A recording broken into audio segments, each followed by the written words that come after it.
మగల ఎవరు పడతారు మగవాడని కూడా కాదు, ఇంటి పేరు కాదు, ఊరి పేరు కాదు, బెడ్ బెడ్ లో ఉండాలి నా కొడక. నేను ఒక్కనే వస్తానని తెలుసు కూడా 100 మందిని కాపలా పెట్టుకున్నా. మీరు మగల డబ్బు కాసుపడి పదవి కాసుపడి నా అన్న వాళ్ళు ఎన్ను పొట్టి చంపావు. నువ్వు మగతనం గురించి మాట్లాడుతున్నావు.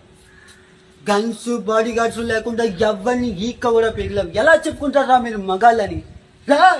మీరు నిజంగా మగాళ్ళ అయితే మీకు 5 నిమిషాలు టైం ఇస్తున్నాను. గన్స్ కత్తులు లేకుండా నన్ను చేతులతో కొట్టి చంపేయండి. ఒక్కటి వచ్చినా సరే, ఒకేసారి అందరూ కలిపి వచ్చినా సరే నేను ఒక్క దెబ్బ కూడా తిరిగి కొట్టను. నన్ను చంపేయండి. మిస్ అయ్యిందా? 6వ నిమిషం నుంచి నేను కొట్టడం మొదలెడతా. ఒక్కొక్కని ఒకే దెబ్బకి చంపేస్తా. 2వ దెబ్బ ఉండదు. రే నిన్ను నీ కొడుకుని మాత్రం కుక్కను కొట్టినట్టు కొట్టి చంపేస్తా. మా నాన్న మీద రండ్రా. ఫ్రెండ్స్, ఏదో టెన్షన్ చెప్తున్నాం. డైలాగ్ ఎలా ఉందో చెప్పండి. బాగా లేకపోతే ఇంకోసారి ట్రై చేస్తాను. జై హింద్.